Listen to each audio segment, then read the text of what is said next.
Chapter 28, New Economic and Political Alignments, 1976 to 1992. Individual choices, Phyllis Schlafly. Phyllis Schlafly became a nationally recognized conservative figure with the publication of A Choice, Not an Echo in 1964. She claimed that since the 1930s, grassroots conservative Republicans, those who were truly dedicated to small government and anti-communism, had been subverted by the Eastern, more liberal Republican establishment. Republican kingmakers had bypassed real conservatives like Senator Robert Taft of Ohio in selecting presidential candidates. She argued that grassroots Republicans should assert themselves and choose Barry Goldwater, an authentic conservative, to run for president. Many credit the book for ensuring Goldwater's nomination. Goldwater lost the election, but Schlafly remained an active and dedicated advocate of true conservatism. In 1967, she created the Eagle Trust to raise money for conservative causes and published a monthly newsletter, the Phyllis Schlafly Report, to expose the evils of communism and liberalism. 3 years later, following an unsuccessful attempt to unseat a long-term Illinois Democratic congressman, she concentrated on the feminist movement and the Equal Rights Amendment, ERA, as major threats to the nation. She said the country needed to be saved from the little clique of women's libbers who wanted to reverse the moral vision and the traditional and respectable values that were the foundations of American stability and strength. See this chapter's Individual Voices feature. She mobilized a grassroots movement which stressed that women, especially housewives, were the guardians of social and moral order. By 1972, Schlafly had created two organizations. Stop Taking Our Privileges, Stop ERA, emerged to prevent ratification of the Equal Rights Amendment, ERA, and the Eagle Forum was designed to support a broader range of conservative causes. Stopping ratification of the ERA looked like a daunting, if not impossible, task. Support seemed high, and in 1972, 28 of the needed 38 states had approved the amendment. Schlafly was confident of the righteousness of her crusade, but more importantly, she was politically experienced, had an existing organization, and was able to attract other women who were also politically astute and active in conservative causes. By stressing the extreme and radical aspects of the feminist movement, Schlafly linked the ERA to several separate but related issues ranging from homosexuality to women being drafted and sent into combat, unisex toilets, and fears that existing privileges and protections for women would be stripped away. Stop ERA spread rapidly, rallying a growing number of women to lobby and pressure state legislators to reject ratification. Schlafly testified in over 40 legislative hearings, made hundreds of speeches, and wrote dozens of articles.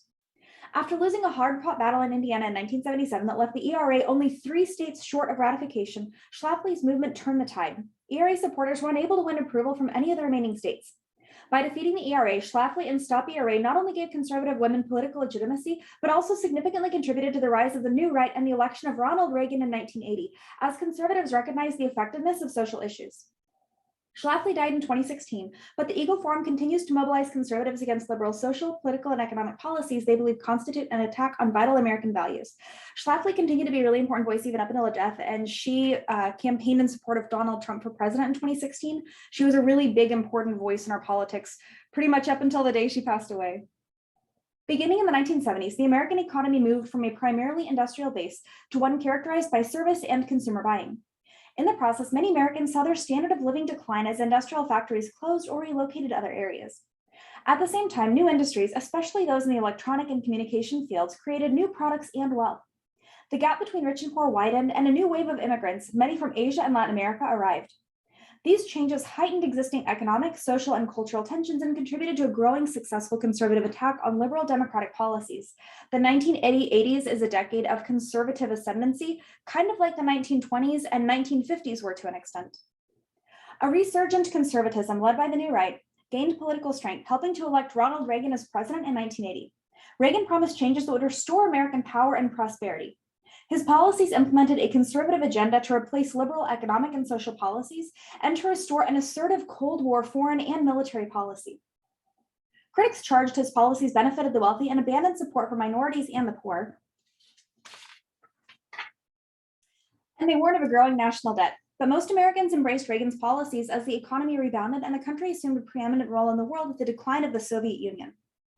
In 1988, Americans elected George H.W. Bush, who promised experienced and fiscally sound leadership and continued American strength abroad. Taking office as the Soviet Union collapsed, he charted a foreign policy in a new international setting, cautiously supporting democratic change in Eastern Europe and Central America. When Iraq invaded Kuwait, he organized an international coalition, committed American forces, and liberated Kuwait. At home, however, he was unable to improve a deteriorating economy or meet the expectations of either liberals or conservatives. Focusing on the economy, Democrat Bill Clinton swept to the presidency. Bill Clinton's famous saying that he actually has posted up at his office is, "It's the economy, stupid." A nation in transition. What changes were taking place in the American economy and how did those changes affect Americans? Who were the new immigrants and how were they received? How did the changes in the economy and society contribute to a resurgent conservatism? And what were the links between the emergence of the new right and social issues? The period from the end of World War II to the 1970s was the longest period of consistent economic growth in the history of the United States. As a result of industrial growth and robust sales in foreign markets, the American gross national product rose at an average annual rate of slightly more than 2.5%. For most people, it meant higher-paying jobs, more home ownership, accessible college education, and an expanding consumer society. But in the early 1970s, economic growth slowed, dipping to slightly over 1%, while the cost of living increased over 200%. Caught in the change from an industrial-based to a service-based economy, conventional economic policy solutions appeared to have little effect. As Americans faced higher prices, stagnant wages, and fewer jobs, there was an increasing fear that the next generation would experience fewer opportunities and a lower standard of living. I feel like that's happening right now as I'm recording this in 2022 as well, perhaps. Toward a more perfect union, the 27th Amendment and the Constitution. The 27th Amendment, ratified in May of 1992, states no law varying the compensation for the services of the senators and representatives shall take effect until an election of representatives shall have intervened. The intent was to prevent Congress from voting itself an increase in salary every year by allowing voters the option of not re-electing those who approved the pay increase.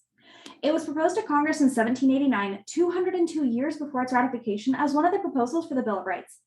It fell 4 states short of the required 10 needed for ratification, but unlike later proposed amendments, it had no deadline established for its ratification. Although Ohio, 1873, and Wyoming, 1978, approved the amendment to protest congressional pay increases, few paid it any attention until a University of Texas student began lobbying for it in 1982 by writing letters to state legislatures. In a period of broad opposition to government spending and tax increases, the campaign took root. When Michigan ratified it in 1992, the so-called James Madison Amendment became part of the Constitution. A shifting economy. Much of the country's economic problems were rooted in the emerging service-based post-industrial economy and the increasing globalization of manufacturing and trade. And there was 2 big words there. We're going to define those real fast. Post-industrial economy is an economy whose base is no longer driven by manufacturing, but by service and information industries. Think modern-day America to a great extent. And globalization is defined as interaction among countries worldwide and the free flow of trade, capital, ideas, and information and people.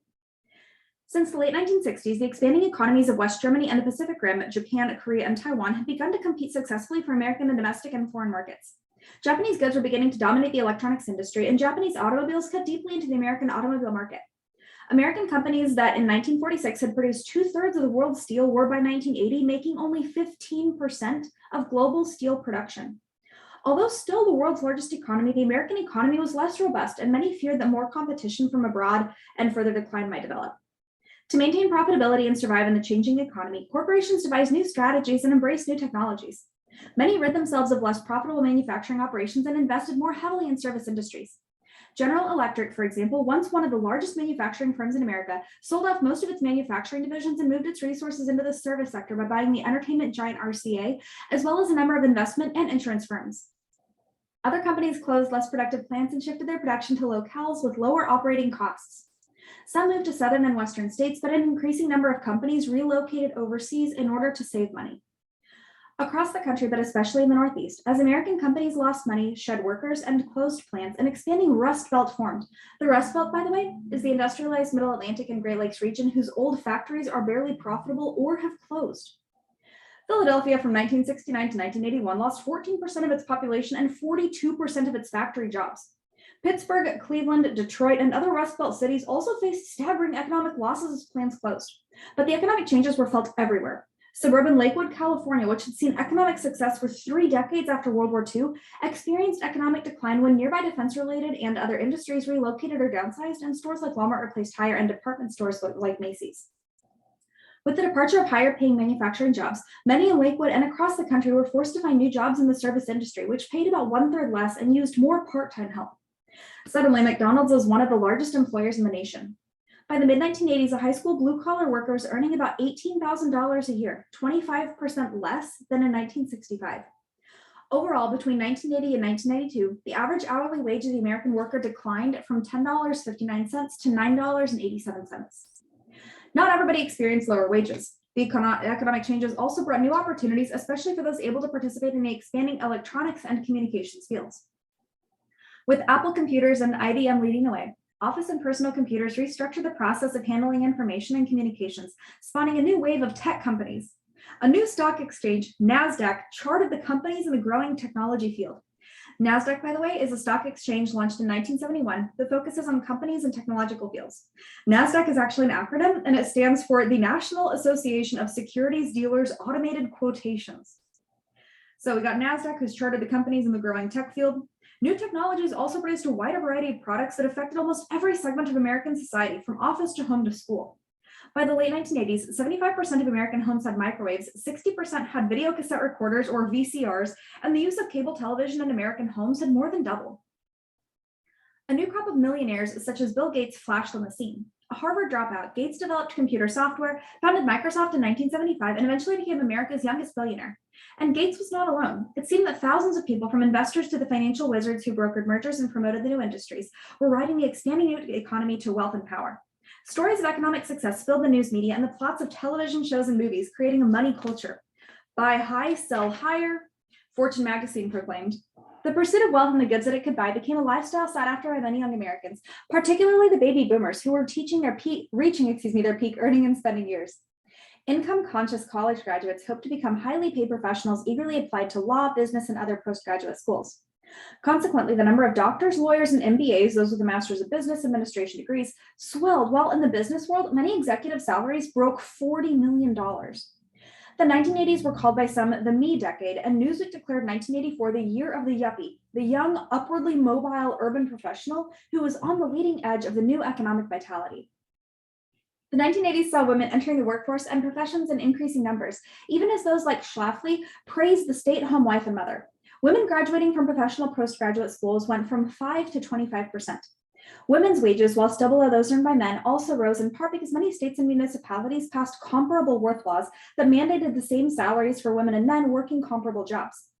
On television and in magazines, entrepreneurs like Martha Stewart provided women with upscale menus, tips on decorating and home entertainment, and fashion suitable for the workplace, home, and an evening out. The economic vitality of the decade also saw a widening gap between the rich and the poor as the percentage of the nation's wealth held by the top 10% of American families increased. Middle and working class families responding to stagnant or decreasing wages and climbing prices worried about their own and their children's economic future. Politically, an increasingly disillusioned and diverse society questioned the ability of New Deal Great Society liberalism to solve the country's economic and social problems. Critics of liberalism agreed that democratic social and economic policies were not only inefficient and too expensive, but also misplaced efforts at social engineering. In Lakewood, California, which went from generally Democratic to mostly Republican, a local minister observed that the combination of economic decline, growth in minority residents, and the expanding permissiveness of society had generated a feeling of being encroached upon. In the wider world, the European Union and the Euro.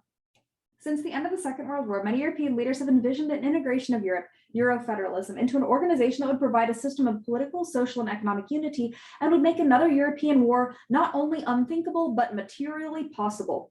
The process began with the European Coal and Steel Community in 1951. Composed of 6 countries, it developed into the European Economic Community, EEC, in 1957, which further integrated economic, defensive, and political activities. In 1992, the 12 members of the EEC removed all national barriers to business activities as well as border controls. They initiated a common travel area with a uniform EEC passport. With the signing of the Maastricht Treaty in 1994, the EEC became the European Union, or the EU, and instituted a common currency, the euro, which replaced members as national currencies.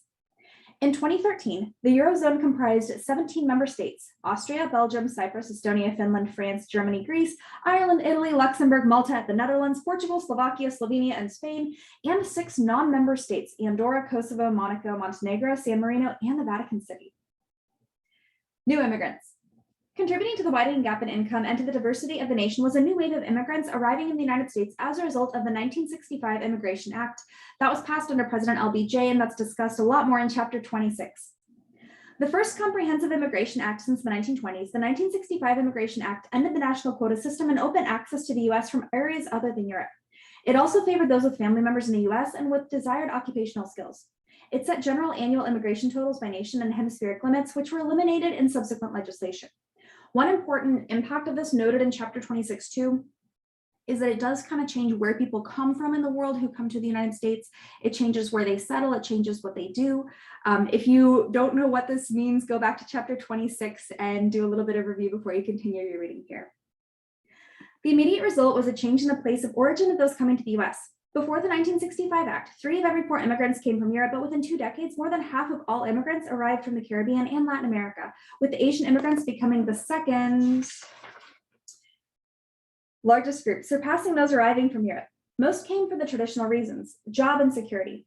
Because the new immigration laws favored those with education and skills, many filled the ranks of professionals and technicians, found well-paying jobs, and merged into American society. By 2010, immigrants represented 40% of new American entrepreneurial activity, especially in the electronics and communication industries. Companies like Google, eBay, Garmin, Yahoo, and YouTube were founded by immigrants. Immigrants from Japan, China, Korea, and India had and continue to have among the highest income and education levels in the country. But other Asians, especially those coming from the Philippines, Vietnam, Laos, and Cambodia, along with many immigrants from Latin America, arrived with fewer educational and occupational skills. Working at low-paying and frequently part-time or seasonal jobs in the service and agriculture sectors, many of the new immigrants were often mired in poverty and had difficulty assimilating into American society. As the number of non-European immigrants shrank by the mid-1980s, some critics of immigration, especially conservatives, voiced fears about the expanding cultural diversity that threatened their vision of an America centered on European culture. They pushed for Protestant Christian prayer in school and adoption of English as the official language of the US. They and others also called for increased efforts to stop illegal immigration, especially from Latin America. Citing competition for jobs and increased social and welfare costs, they called on Congress to reduce the flow of undocumented immigrants. Congress responded with the Immigration Reform and Control Act in 1986, which strengthened the US Border Patrol and established stiffer punishments for employing illegal immigrants. But rather than deportation, the act offered amnesty and possible citizenship to undocumented immigrants who had arrived in the US before 1982. Except for those who thereby became American citizens, few found much merit in the act, and as undocumented immigration continued, so too did calls for more assertive actions to prevent it. I'm going to go back now and read a deeper understanding of history, immigration since 1965, unintended consequences. In 1965, President Johnson signed the Hart-Celler Act, which replaced the old national origin quota system for immigration. The new law initially divided quotas between the Western and Eastern hemispheres and established a limit of 20,000 on immigration from any one nation. Although the act allowed 50,000 more immigrants from the Eastern Hemisphere than from the Western Hemisphere, supporters argued that the preference given to adults who had family in the US would ensure that the majority would continue to be Europeans. Emanuel Seller, who sponsored the legislation, maintained that since people of Asia have very few relatives here, few could immigrate from those countries because they have no family ties in the US. President Johnson echoed that view, saying, "It is not a revolutionary bill. It will not reshape the structure of our daily lives." Johnson and Seller were very, very mistaken. Without knowing or intending to, they and others had launched a measure that began changing the nation from a homogenous, mainly white society to a more socially, religiously, and culturally diverse heterogeneous one. Since 1965, more than 23 million people have entered the US, the second largest period of immigration since 1880 to 1910. And unlike previous immigrants, most did not come from Europe. The majority arrived from Asia, Africa, and Latin America, in large part from Mexico. The graph here provides a visual way to examine post-1965 immigration and, when compared with figure 17.3 on page 449, provides a clear picture of why the changes in immigration patterns. Why were those touting the 1965 Immigration Act so wrong? There's no single answer. Part of the explanation is that low numbers came from Europe. Unexpectedly, most of those eligible to come from Western Europe had little pushing them from their homelands, and not until the 1990s did those in communist-dominated Eastern Europe those in communist-dominated Eastern Europe were restrained from immigrating. That's going to be after the fall of the USSR that they're finally free to move where they would like to move. The opposite was true for many living in Asia and Latin America, beset by expanding populations, war, and internal turmoil, and lack of economic opportunities. Another part of the explanation is that by the early to mid-1970s, chain migration emerged as a contributing factor, especially for those coming from Asia. Because of the preference given to those with needed skills and occupations and the granting of student visas, many individual Asians were allowed to enter the country, found employment, and obtained permanent resident status or citizenship. They then used the family preference provision to bring over other family members. Similarly, when Reagan signed the 1986 Immigration Act granting amnesty to undocumented aliens currently living in the US, he significantly added to the chain of migration coming primarily from Mexico and Central America. Just as the new immigrants of 1880 to 1910 changed the face of America, so too have the post-1965 immigrants. Recent immigrants are quietly and not so quietly reshaping the country. From politics to business, education, and even the foods we eat, the evidence is all around in every state and neighborhood. All we have to do is look. Then it matters today, illegal immigrants on page 778. For most of the 20th century, American farmers have relied on migrant workers to harvest crops. The life of migrant workers is one of long hours, low wages, and little respect. Working conditions are not much different from those described by John Steinbeck in The Grapes of Wrath, see page 627. A majority of migrant families live near or below the poverty line and face more health risks and shorter life expectancy than any other occupational group in the US. Since the 1970s, the number of illegal immigrants working as migrants has increased steadily, but illegal immigrants are not just farm workers. By 2005, an estimated 12 million undocumented immigrants resided in the United States, prompting additional calls for legislation to tighten border security to exclude them and their children from state and federal social services and to hasten their deportation. Dissatisfied with the lack of federal response, Arizona, followed by several other states, passed its own immigration control acts. The controversial Arizona law of April 2010 stated that all aliens must carry their federal registration papers with them while in Arizona, and if stopped by local law enforcement officers for reasonable cause, could be required to produce those papers or face arrest. 2 months later, the Supreme Court ruled in a split decision that parts of the Arizona law were invalid because they encroached on federal authority, but it upheld the right of local law enforcement officials to ask for proof of citizenship or of legal resident status. With the public and political disagreement on immigration policy in general, how to treat those illegal immigrants already living in the US continued to be a heated political issue as the country voted for a new president in 2016. California has the highest percentage of foreign-born residents, causing a state senator to say, "We have the best benefit package for illegal immigrants, and so they come here." Do you think that illegal immigrants should receive federal and state benefits like access to education, healthcare, and welfare? Resurgent conservatism. Considering the two questions, what issues contributed to the emergence of the New Right, and how did the New Right help shape the 1980 election? What is Reaganomics, and what were the consequences of Reagan's economic policies? The feeling of being encroached upon fit nicely into the views of conservatives and the ex-governor of California, Ronald Reagan, who proclaimed that the federal government was too big, too inefficient, and too expensive, and that liberal programs were actually harmful to those who worked hard, saved their money, and paid their taxes. This message resonated across the country, especially in the Sun Belt, with its growing population and political importance, and stimulated a resurgent conservatism that merged traditional conservative views advocating lesser government and a more unrestricted economy with social and moral issues. Leading the re-energized conservative movement was the New Right, a coalition of grassroots movements that believed the social and governmental liberal activism of the 1960s and 70s had weakened the country and was contributing to a moral breakdown. The New Right. An important part of the New Right's strength arose from its passionate opposition to liberal programs, which it argued altered the foundation of the nation and the American family values by promoting social equality, feminism, permissiveness, and moral laxity. The effectiveness of the movement could be seen in the expanding backlash against affirmative action, the Equal Rights Amendment, abortion, and homosexuality. By the early 1970s, many governmental agencies, businesses, and colleges were establishing affirmative action positions for minorities. Affirmative actions are policies that seek to redress past discrimination through active measures to ensure equal opportunity, especially in education and employment. Opponents argued that such programs constituted reverse discrimination and denied job and educational opportunities to better qualified whites, and they applauded when the Bakke case reached the Supreme Court in 1978. 4 years earlier, Alan Bakke had sued the University of California at Davis Medical School for reverse discrimination, claiming that he had been denied admission because he was white and that in his place, the medical school had enrolled less qualified Black students. The Supreme Court, in a 5-4 decision, agreed with Bakke and ruled that the university could not use a quota system for minority enrollment and should admit him to the medical school. Bakke graduated from medical school in 1982. Opposition to affirmative action would continue to draw support from conservatives, the courts, and voters. In 1996, California voters agreed in an initiative that race should not be used as one of the criteria for college admissions. Resurgent conservatism also benefited from an increasingly well-organized opposition to the feminist movement that focused on defeating the Equal Rights Amendment, opposing abortions, and defending traditional family values. Central to the movement was Republican activist Phyllis Schlafly and the Stop ERA organization. To overcome state and local practices, in 1972, Congress drafted an Equal Rights Amendment and sent it out to states for ratification. Ratification seemed guaranteed when, by February of 1974, 33 of the needed 38 states had approved the amendment. But opposition led by Schlafly's organization stiffened, and by 1979, when the deadline for ratification approached, the ERA remained 3 states short of approval. To gain time to complete the process, ERA supporters convinced Congress to extend the deadline for ratification to 1982. The extension failed, and the amendment remained 3 states short of ratification, as opponents effectively blocked it, and even convinced some states to rescind, so to take back their original approval. The success of the Stop ERA movement was linked to a wider anti-feminist movement that also opposed abortion rights and promoted a pro-family movement. The abortion issue exploded after the 1973 Supreme Court,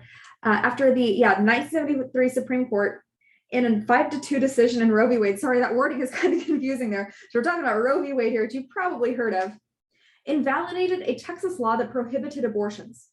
Justice Harry Blackmun, writing for the majority, held that the right to privacy allowed women to choose to have an abortion during the first 3 months of pregnancy.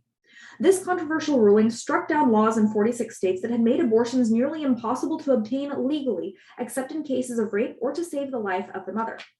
I want to go back and really fast define Roe v. Wade.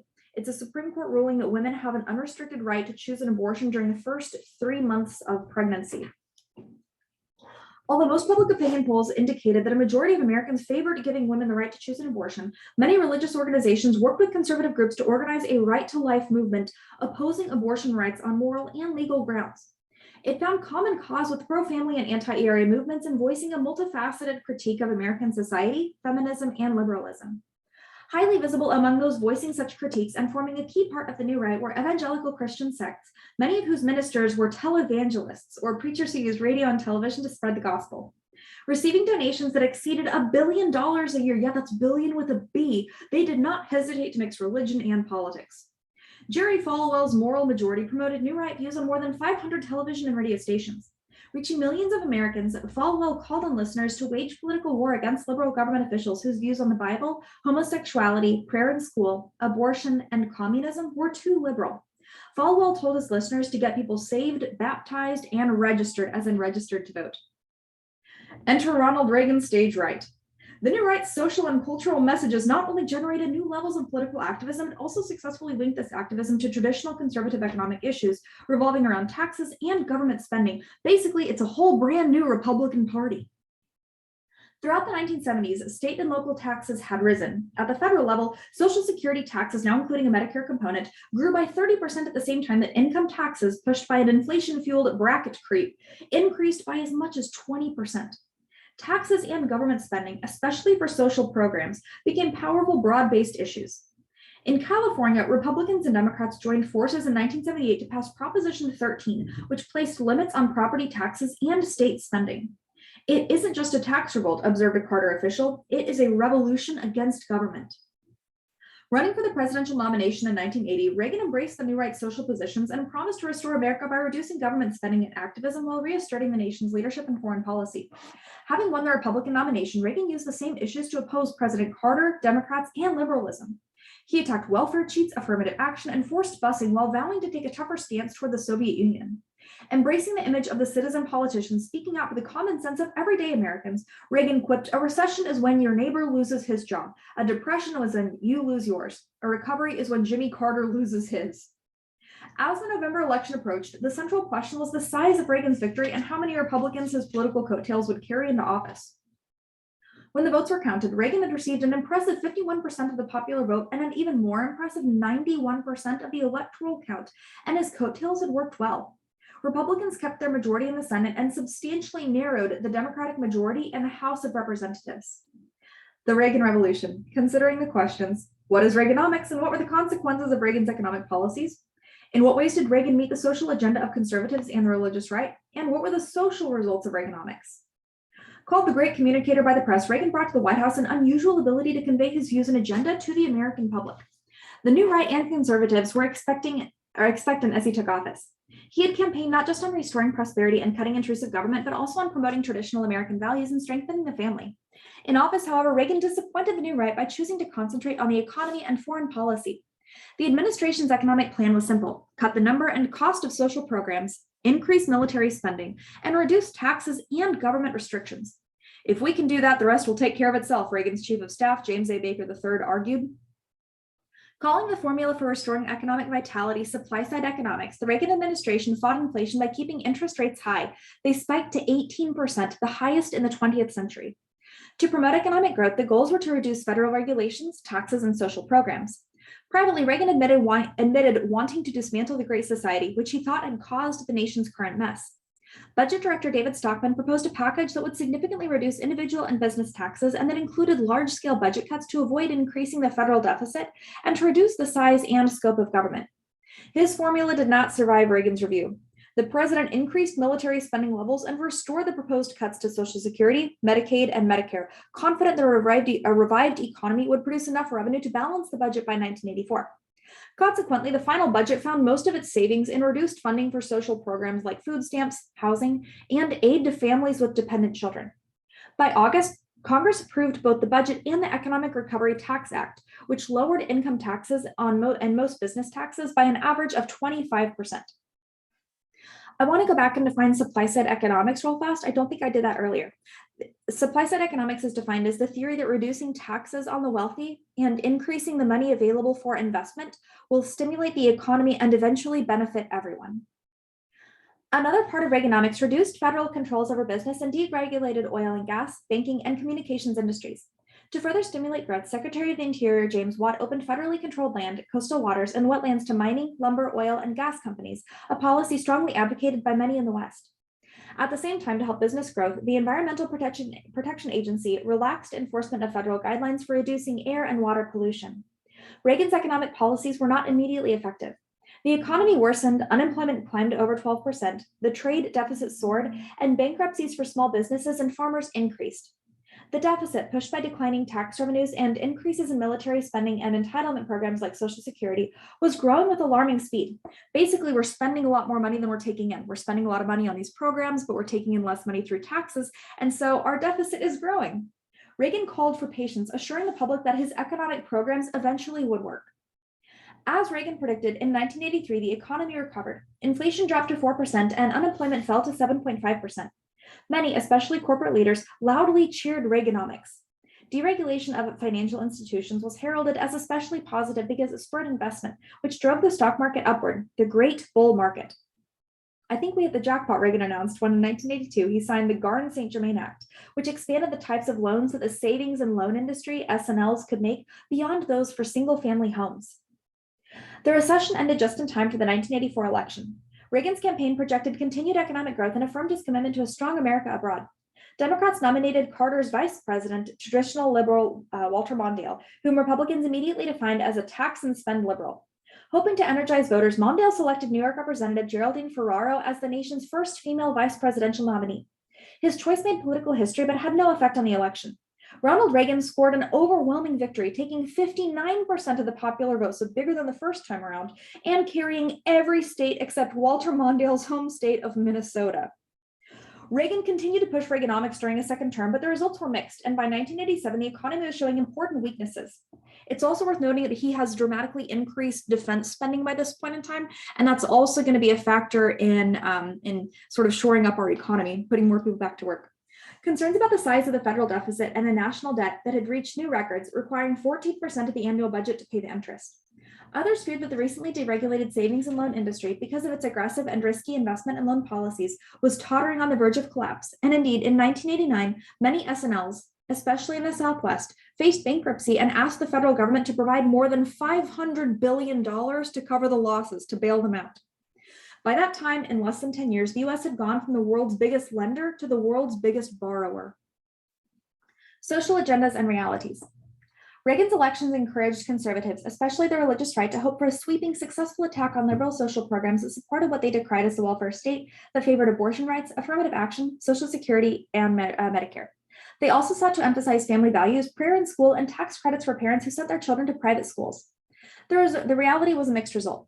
Despite giving his personal support for prayer in schools, the abolition of abortion rights, and the abolition of affirmative action, President Reagan did little to push such legislation through an obstinate Congress.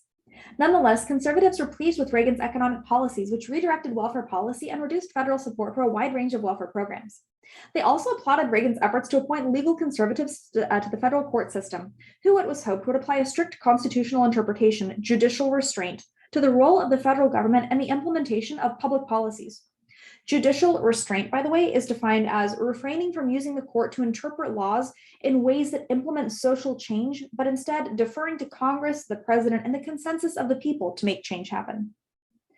Over his 8 years in office, Reagan appointed over half of all sitting federal district and appeals judges, elevated Justice William Rehnquist to be Chief Justice, and named 3 judges to the Supreme Court, including Sandra Day O'Connor, the court's first woman justice. The more conservative slant to the court soon became apparent as the court restricted some criminal rights, approved the death penalty, made it more difficult for affirmative action cases, and approved state-sponsored limits on abortions in Webster v. Reproductive Health Services 1989, for example. The effects of the more conservative social policy were clearly seen in the administration's response to the acquired immune deficiency syndrome, or AIDS, epidemic.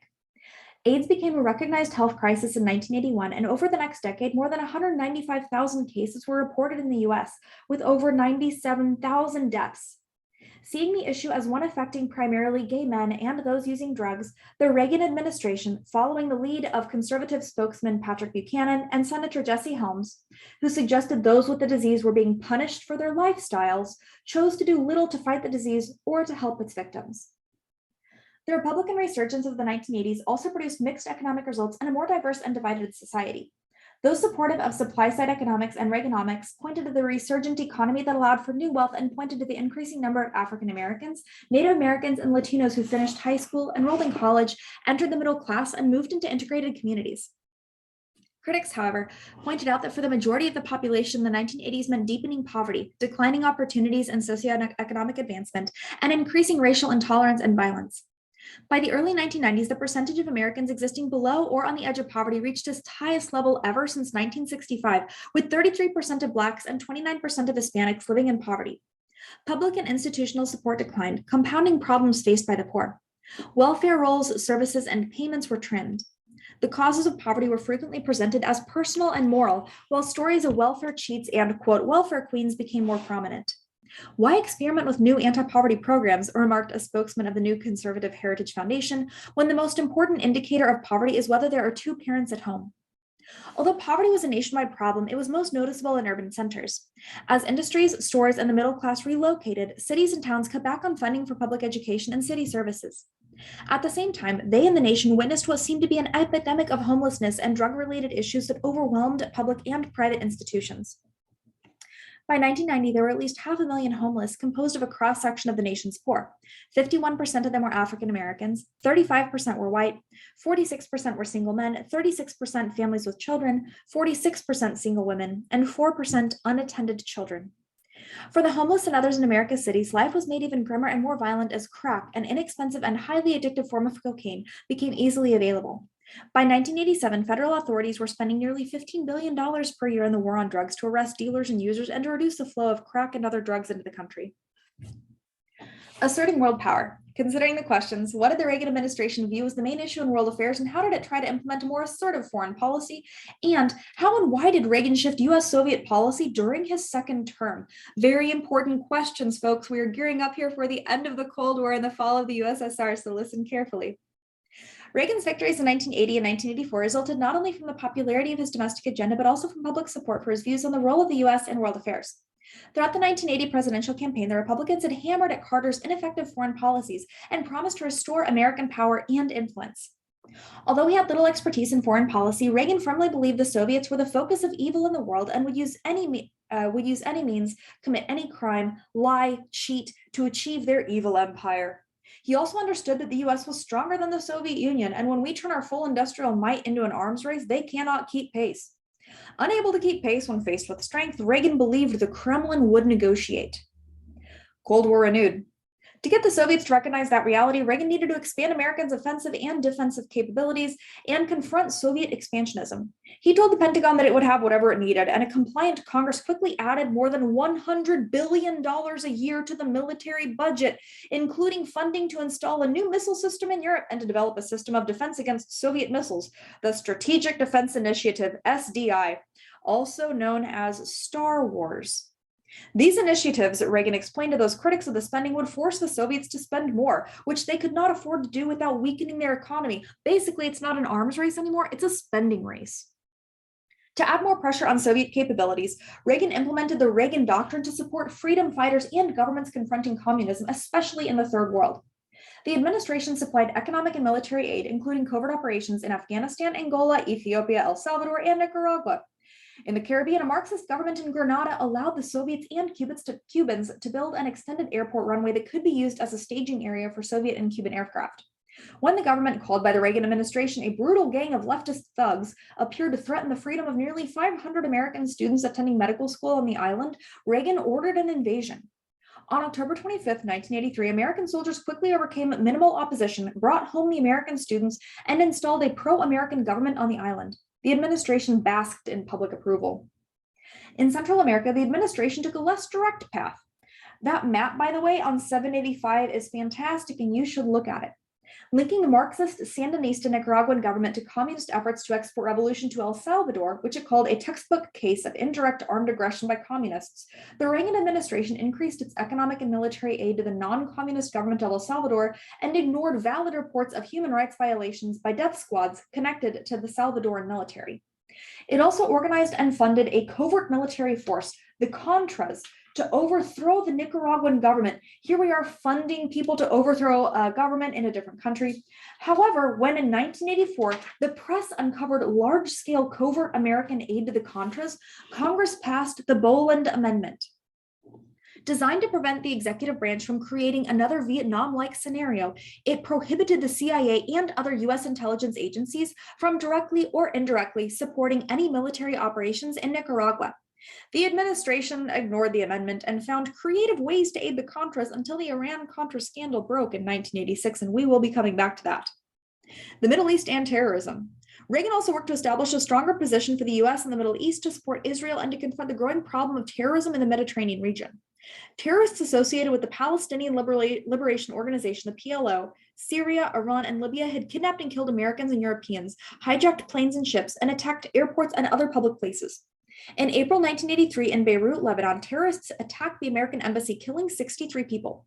6 months later, they attacked a Marine barracks, killing 241 Marines who were part of the UN peacekeeping force.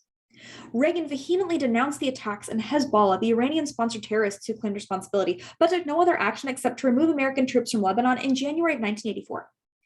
A year later, in an effort to secure the release of hostages held by Hezbollah in Lebanon, the Reagan administration took the unusual path of offering to sell weapons to Iran.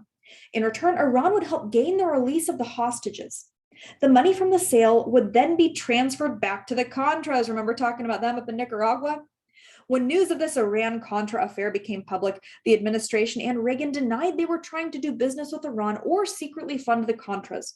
But 2 reports by investigatory committees in 1987 determined otherwise and found that members of the CIA and the National Security Council, the NSC, had violated the Boland Amendment and lied to Congress to hide their operation. Eventually, 11 people, including several top-level advisors to Reagan, were convicted of violating a variety of federal laws and sentenced to prison terms.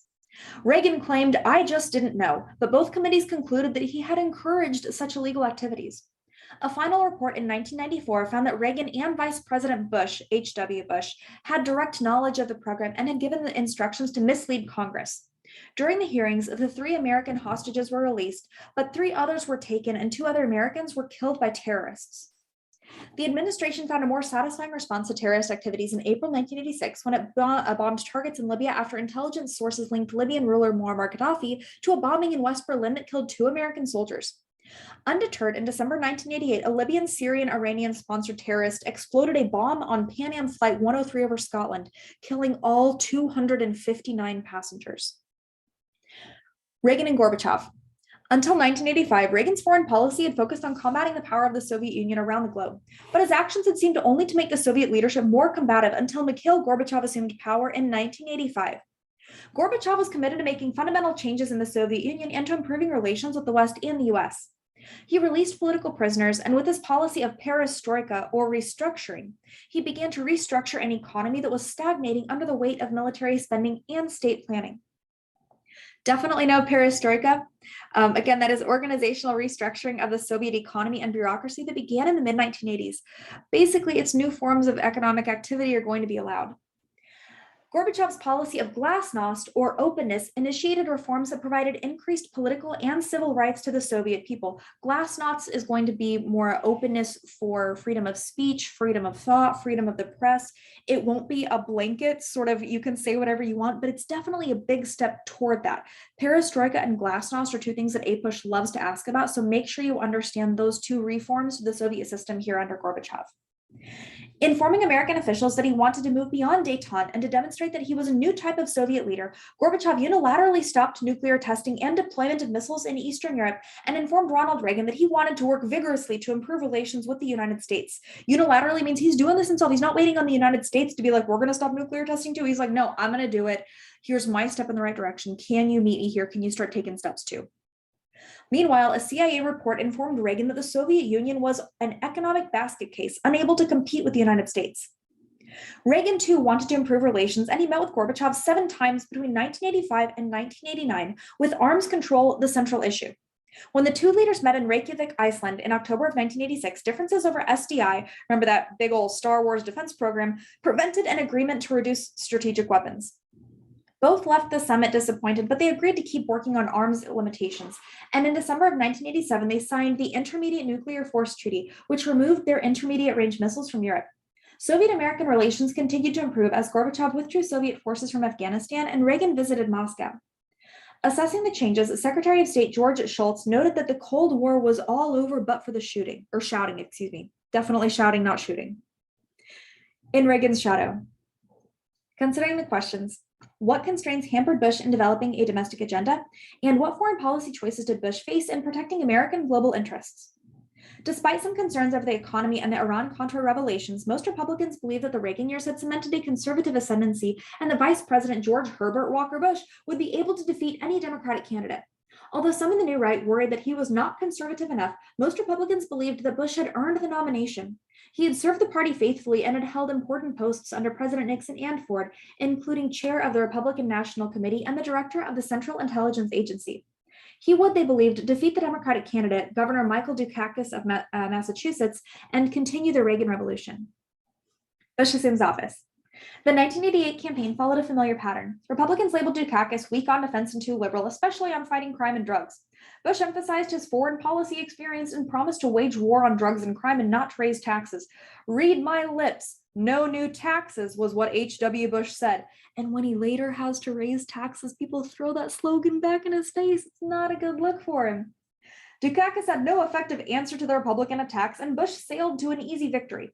With 79.2% of the electoral vote and 54% of the popular vote, he became the first sitting vice president to be elected president since Martin Van Buren in 1836. Nowadays, we think of this, the vice presidency as a stepping stone to the presidency, but that really is a very, very modern thing. That's a very recent development that we've seen happening politically here. But although Bush trounced Dukakis, the victory was not as sweet as he'd hoped. Democrats maintained large majorities in the House and the Senate. During the campaign, Bush had rested largely on Reagan's policies, saying that changes and the new directions were not needed. As president, he kept many of Reagan's advisors and announced that his goal was not to remake society, but to see that government doesn't get in the way. It was a realistic goal, given the fact that he faced a Congress in which Democrats had a 10-vote majority in the Senate and an 89-vote majority in the House.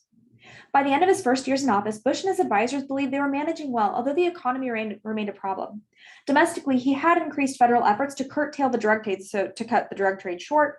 He had effectively used the veto to block or to modify Democratic-sponsored legislation, and he had signed the Clean Air Act in 1990, which reduced smokestack and auto emissions and set standards for a wide variety of pollutants in the air. He had also strongly supported passage of the Americans with Disabilities Act of 1990, despite opposition from many business groups and the high cost of the bill. The ADA, by the way, is a 1990 act that prohibits private employers from discriminating against individuals with disabilities. It defines a disability as a physical or mental impairment that substantially limits one or more major life activities. If Bush was pleased about his limited domestic agenda, he was increasingly concerned about the nation's economic condition. The country was in a recession, businesses were downsizing and facing bankruptcy, while unemployment was rising, and the federal budget deficit and long-term debt were growing. Families watched their savings shrink and their incomes drop to $37,300 from a 1980 high of $38,900. Focusing on the deficit, Bush reduced spending and agreed to increase taxes. His decision violated his campaign pledge. Remember what he said, read my lips, no new taxes? His decision violated his campaign pledge and brought immediate condemnation from many Republicans. Bush's popularity dropped 25%, and in the 1990 congressional elections, Democrats gained 10 more Senate seats and 25 more seats in the House. The recession lingered and political gridlock followed. Bush and a new international order. And before I start reading here, there's a map on 788. The end of the Cold War changes the map of Europe that you've absolutely got to take a chance to look at, especially because, it's 2022 and Russia's invaded Ukraine. I'm recording this in April. We don't know how this is going to turn out. We don't know if Ukraine's going to remain independent or if parts of it are going to become Russian. We don't know, but look at that map because it all of a sudden has a lot more relevance, perhaps. Bush found international affairs more satisfying than dealing with budget and other domestic issues. The world was changing rapidly, and Bush considered the management of international relations to be one of his strengths. As he assumed office, Gorbachev's reforms touched off a series of political changes that rocked the Soviet Union and its Eastern European satellites. Nationalism and the rejection of communist rule resulted in new democratic governments in Poland, Hungary, and Czechoslovakia, as well as the unification of Germany and the fragmentation of Yugoslavia. In 1989, the Berlin Wall was torn down, and Gorbachev and Bush, meeting on the island of Malta in the Mediterranean Sea, declared that the Cold War was over. In 1990, the Soviet Union began to disintegrate when the Baltic states, Latvia, Estonia, and Lithuania, declared their independence. Fearful that Gorbachev would allow the further fragmentation of the Soviet Union, in August of 1991, conservatives staged a coup. The poorly planned coup failed when Boris Yeltsin, the president of the Russian Republic, called for a popular uprising against it. The aborted coup encouraged other Soviet republics to seek their independence. Faced with the collapse of the Soviet Union, on Christmas, Gorbachev resigned, and the following day, the Soviet Union ceased to exist. In its place, the Commonwealth of Independent States, the CIS, emerged, a federation of once Soviet republics led by Yeltsin, who moved into Gorbachev's offices in the Kremlin. Central and Eastern Europe were not the only sites of democratic reform. In South Africa, the one-time apartheid or white supremacist government freed opposition leader Nelson Mandela after 27 years in prison. And in a 1992 election, white voters officially ended apartheid and moved to allow non-whites to vote. The political changes in South Africa and much of Eastern Europe were relatively peaceful, but in parts of Yugoslavia, religious and ethnic differences led to horrific violence. In Yugoslavia, ethnic separatist movements demanded the dismantling of Yugoslavia and called for independence for the regions of Slovenia, Croatia, Bosnia-Herzegovina, and Macedonia.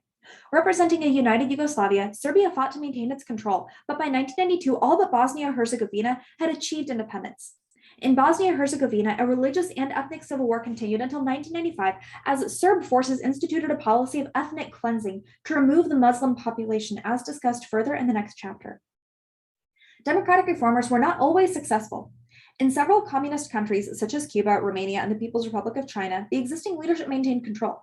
In China, thousands of people filled the massive expanse of Tiananmen Square in 1989, calling for political, social, and economic reforms, only to be attacked by Chinese troops, who killed hundreds of protesters as the world watched on television. There's this stunning BBC report with Kate Adie, who's literally standing in a crowd reporting as people are getting shot next to her, and she's reporting on what's happening at Tiananmen Square, something that the Chinese government still refuses to discuss to this day. Bush condemned the attacks, but stuck to his policy of non-intervention and verbal support for the growth of democracy. The collapse of the Soviet Union, in Bush's view, did not mean that the US should reduce its global role. The world was still a dangerous place, Bush insisted, and American power must continue to protect national interests and world stability.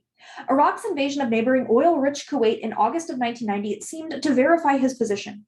When Iraq's forces overran Kuwait, the Bush administration feared that Iraqi dictator Saddam Hussein sought to dominate the Persian Gulf and thereby control more than 40% of the world's oil supply. Bush decided to intervene and organized a UN response.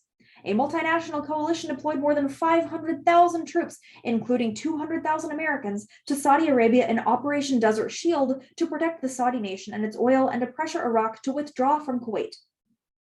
Bush and coalition leaders set January 15, 1991 as the deadline for Iraq to withdraw from Kuwait.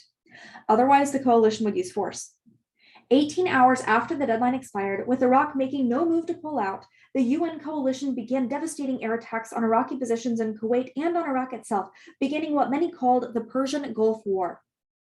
On February 23, 1991, American General Norman Schwarzkopf loosed coalition ground forces against Iraqi positions, launching what Saddam had said would be the mother of all battles.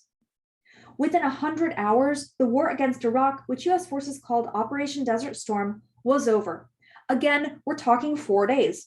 Coalition forces liberated Kuwait, capturing thousands of demoralized Iraqi soldiers. It was the mother of all victories, quipped many Americans. As the architect of the coalition, President Bush saw his approval rating soar above 90%. Some, less euphoric, speculated that the offensive had ended too soon and should have continued until all or nearly all of the Iraqi army had been destroyed and Hussein ousted from power. So we got people advocating for widening the war to one, against Iraq a lot more properly, kind of like how there were people saying that when we were at war in Korea, we should widen the war to one against China as well. Maybe there's a little parallel there. Bush also gained applause for his policies in Central America, where he helped end the violence in Nicaragua and El Salvador. Reversing Reagan's policy, he ended support for the Contras and with Gorbachev's aid, convinced Nicaraguan leader Daniel Ortega to hold free elections, which took place in 1990 and resulted in the defeat of the Ortega government. In neighboring El Salvador, American-sponsored peace negotiations helped to end the Civil War. Bush relied on diplomacy to reduce conflict in Nicaragua and El Salvador, but Panama required a different approach. There, Manuel Noriega ruled the country with an iron hand. Once useful to the United States as a supporter of the Contras, Noriega had become increasingly dictatorial and an embarrassment to Washington, especially when he was linked to the torture and murder of political opponents and to facilitating shipments of drugs into the United States. When he ignored American pressure to step down, Bush, referring to the war on drugs, ordered American troops into Panama to arrest Noriega on drug-related charges. On December 20th, 1989, that is 9 days before I am born, in Operation Just Cause, American forces invaded Panama. Within 72 hours, at the cost of 3,000 mostly civilian Panamanian lives, Noriega was in custody. In 1992, a Miami court found him guilty of drug-related offenses and sentenced him to prison. The election of 1992. As the presidential election season approached, many Republicans were still angry over Bush's tax hike, which raised the highest tax rates from 28 to 31%. Contesting Bush's nomination was social conservative Patrick Buchanan, who claimed to represent true conservatives and the middle moral America.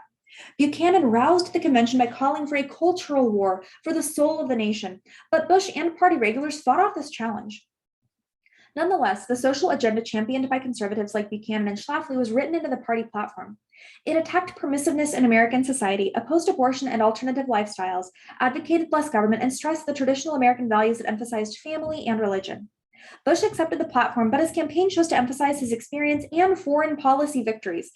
What happened with Desert Storm really does a lot for his popularity. In his words, we seem to have kicked the Vietnam syndrome once and for all. Here it's very limited, it's very successful, it quickly achieves its goals. We really can't underemphasize how important that was to his support. Even though he loses in 92, it's still a reason for him to have some support. The Democratic nominee, Governor William Bill Clinton of Arkansas, was an unknown to many Americans. A 46-year-old baby boomer, he had gained support through his primary campaign and easily won the nomination. Joining Clinton and Bush was a third presidential candidate, the millionaire H. Ross Perot. Perot's messages were simple. Politicians had messed up the nation, Congress was ineffective, the deficit needed to be reduced, and his election would return control to the people. By June, Perot led in the polls, but as the election neared, Bush and Clinton passed Perot in the polling. Clinton and his advisors stressed one basic message: the economy. James Carville, Clinton's chief political advisor, tacked reminders over his own desk, reading, "It's the economy, stupid." While Bush stressed his foreign policy successes, other Republicans focused on their cultural agenda and attacked Clinton's character. They claimed that he had avoided the draft during Vietnam, had smoked marijuana, and was a known womanizer. On election day, Clinton swept to victory with 370 votes in the Electoral College, 100 more than he needed to win. While Democrats still held the majority in Congress, Republicans gained 9 seats in the House of Representatives. In both parties, a record number of women and minorities were elected to Congress. Individual voices. Phyllis Schlafly opposing the Equal Rights Amendment. In blocking the ERA, Phyllis Schlafly gave hundreds of speeches and wrote dozens of articles. What's Wrong with Equal Rights for Women appeared in the Phyllis Schlafly Report in February of 1972.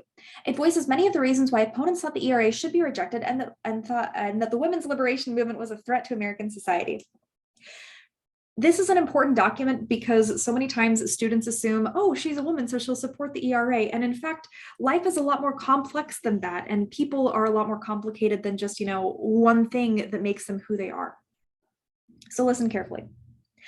In the last couple of years, a noisy movement has sprung up agitating for women's rights, with aggressive females yapping about how mistreated American women are, suggesting that marriage has put us in some kind of slavery, that housework is menial and degrading, and that women are discriminated against. New women's liberation organizations are popping up, purporting to speak for some 100 million American women. It's time to set the record straight. The claim that American women are downtrodden and unfairly treated is the fraud of the century. The truth is that American women never had it so good. Why should we lower ourselves to equal rights when we already have the status of special privilege? The proposed Equal Rights Amendment will absolutely and positively make women subject to the draft. It will abolish a woman's right to child support and alimony and substitute what the women's liberals think is a more equal policy, that such decisions should be made within the discretion of the court. Why should women abandon good laws for something so nebulous as the discretion of the court? By law, in cases of divorce, the mother always is given custody of her children unless there is evidence of mistreatment. Do women really want to give up this special privilege so that the mother gets one child and the father gets the other? The women's liberals are radicals who are waging a total assault on the family, on marriage, and on children. Don't take my word for it, read their own literature. Women tells the American woman that she is a prisoner in the solitary confinement of marriage. The magazine promises that it will break the barriers that separate wife, mistress, and secretary, heterosexual and homosexual women. The women's lib movement is not an honest effort to secure better jobs for women who want or need to work outside the home. This is just sweet talk to win broad support. It is a total assault on the role of the American woman as wife and mother, and on the family as the basic unit of society. Women's liberals are promoting free sex instead of the slavery of marriage. They are promoting federal daycare centers for babies instead of homes. They are promoting abortions instead of families. If the women's liberals want to reject marriage and motherhood, it's a free country, but let's not permit these liberals to get away with pretending to speak for the rest of us. Very inflammatory document there. I can only imagine what Betty Friedan would say about it. Summary. In the decades before Clinton's election, the nation experienced a significant shift in the economy. The emerging global and service-based economy contributed to a variety of new technologies and products that affected nearly every aspect of American life. It also produced a society more diverse and divided. The 1980s also witnessed the success of the Republican Party, led by Ronald Reagan, which rejected many key aspects of American liberalism and argued that American greatness was constrained only by the government's excessive regulation and interference in society. In other words, government was the problem. Reagan promised to restore prosperity and to reassert American power and prestige in the world. It was a popular message, and as president, Reagan fulfilled many conservative expectations by reducing support for social programs, easing and eliminating some government regulations, and exerting American power around the world, altering the structure of Soviet-American relations. Supporters claim that Reagan's choices had restored prosperity and pride, and that the administration worked to change a nation and instead changed a world. Bush used Reagan's legacy to win the presidency in 1988, but found that, unlike Reagan, he was unable to project an image of strong and visionary leadership. Although he had gained public approval for his handling of world affairs, those successes seemed only to highlight his inability to overcome a nagging recession that sapped the public's confidence in Republican leadership and the economy. Confident that his foreign policy successes would propel him to another term, Bush lost to Clinton when the Democrats stressed the poor economy and the need for change.